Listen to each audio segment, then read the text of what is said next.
MLA Yennam Srinivas Reddy మాట్లాడుతున్నారు. Live చూద్దాం.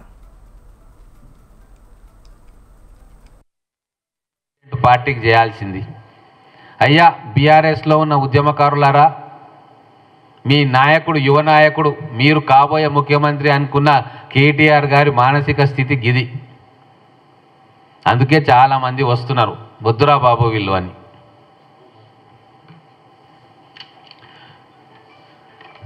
చివరగా మేము చెప్పేది ఏంటంటే, ఈ ధృతరాష్ట్రుడికి ఈ దుర్యోధనుడికి కాలం చెల్లిపోయింది. కురుక్షేత్ర యుద్ధం తర్వాత ఎట్లయితే కౌరవ వంశం మట్టిగర్చుకొని చరిత్రహీనులుగా మిగిలిపోయినరో, ఈ టెలిఫోన్ ట్యాపింగ్ కేసు తర్వాత ఈ కల్వకుంట్ల కుటుంబం ఎప్పటికీ కూడా మళ్ళీ అధికారం వైపు రారు.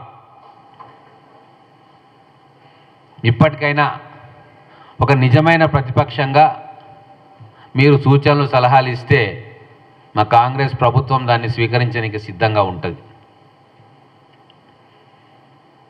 మా రేవంత్ రెడ్డి గారు రెఫరెండం అంటా ఉన్నారు. నేను మళ్ళొకసారి మిమ్మల్ని అడుగుతా ఉన్నా, మీ పార్టీని కాపాడుకోవాలని మీకుంటే ధృతరాష్ట్ర కేసీఆర్ కానీ, దుర్యోధన కేటీఆర్ కానీ, దుశ్శాసన హరీష్ రావు కానీ మీరు ఎంపీగా పోటీ చేసి మీ పార్టీని బతికించుకోండి. అన్నీ బాగున్నప్పుడు మీకు కావాల్సిన నియోజకవర్గాల్లో పోటీ చేసిరు కదా, ఇప్పుడు మీ కార్యకర్తలు మీ పార్టీలో ఉన్న వేలాది లక్షలాది మంది ఆశిస్తున్నారు పార్టీని కాపాడండి మహాశయ అంటే, మీరు విందులు వినోదాల్లో తేలియాడుతూ ఉన్నారు. మీ పార్టీ నాయకులే మిమ్మల్ని అసహ్యించుకుంటున్నారు. ఇప్పటికైనా పోయేదేమీ లేదు. మీరు పార్లమెంటు స్థానాల్లో పోటీ చేయండి. మాకు కూడా ఒక ప్రతిపక్షం బలంగా ఉండాలని మేము కోరుకుంటున్నాం. మేము ప్రజాస్వామ్యవాదులం.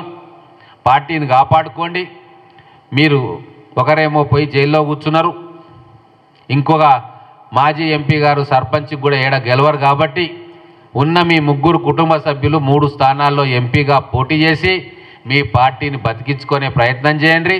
తెలంగాణ రాష్ట్రంలో మిమ్మల్ని ప్రతిపక్ష స్థానంలో చూడాలని ప్రజలు కోరుకుంటున్నారు. కాబట్టి ఆ బాధ్యతను మీరు నెరవేర్చే క్రమంలో మీ పార్టీని కాపాడుకోవడానికి రాజకీయ క్షేత్రంలో ఉండండి.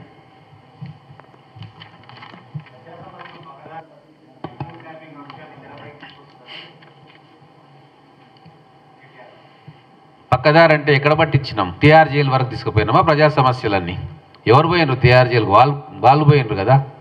ఫోన్ ట్యాపింగ్ ఎవరు తీసుకొచ్చిర్రు? మేము చేసినామా? వాళ్ళు చేసిండ్రు కదా. వాళ్ళు చేసిన పనులన్నీ ఇప్పుడు వాళ్ళకే దన్నుతూ ఉన్నాయి. ప్రజా సమస్యలను పట్టించుకోవడానికే మేము 6 గ్యారంటీలను అమలు చేస్తూ ఉన్నాం. ఒక్కొక్కటిగా పని జరుగుతూ ఉంది. ఈరోజు ఎలక్షన్ కోడ్ వచ్చింది కాబట్టి ఈరోజు సంక్షేమ పథకాలు ప్రజలకు ఇవ్వలేకపోతూ ఉన్నాం.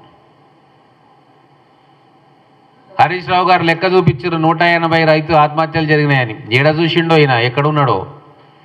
వేల మంది రైతు ఆత్మహత్యలు జరుగుతూ ఉంటే ప్రతిపక్షాలన్నీ కూడా వాళ్ళకు కంపెన్సేషన్ ఇవ్వాలని కోరుతూ ఉంటే ఒక్కరోజైనా వీళ్ళు గౌరవ ముఖ్యమంత్రి, ఆ రోజు ఉన్న ముఖ్యమంత్రి గారు ఒక్క రైతునన్నా పరామర్శించిండా?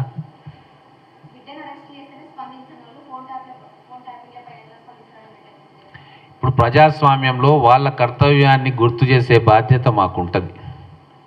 అందుకే కొద్దిగా కష్టమైన నిష్ఠూరమైన కేటీఆర్ గారికి, హరీష్ రావు గారికి గుర్తు చేయదలుచుకున్నాం. మీ బాధ్యత ఏంది? ప్రజలు మిమ్మల్ని ప్రతిపక్ష స్థానంలో 39 ఎమ్మెల్యేలు ఇచ్చి కూర్చోబెట్టినరు. ప్రజా సమస్యల మీద మీరు స్పందించాలా. మీ మీద అభియోగం వస్తే కూడా దాన్ని మీరు డిఫెండ్ చేసుకోవాలి అని చెప్పి మేము కోరుతున్నాం. కానీ వాళ్ళు పూర్తిగా నిస్తేజులు అయిపోయినరు, నిశ్చేష్టులు అయిపోయినరు. వాళ్ళకే అర్థమవుతుంది మా పని ఖతమైందని. అందుకే నోరు పెగడట్లే.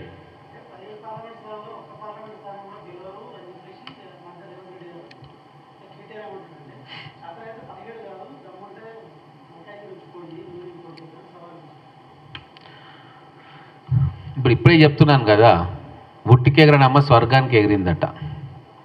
నువ్వు ఇన్ఛార్జిగా ఉన్న కరీంనగర్ జిల్లాలో ఎన్ని స్థానాలు బీఆర్ఎస్ పార్టీ గెలుచుకుంది? నీ పక్కన ఉన్న వేములవాడ ఓడిపోయినావు కదా, అటుపక్కన ఉన్న కరీంనగర్ ఓడిపోయినావు కదా, ఇటుపక్కన ఉన్న మానకొండూరు ఓడిపోయినావు కదా. హుస్నా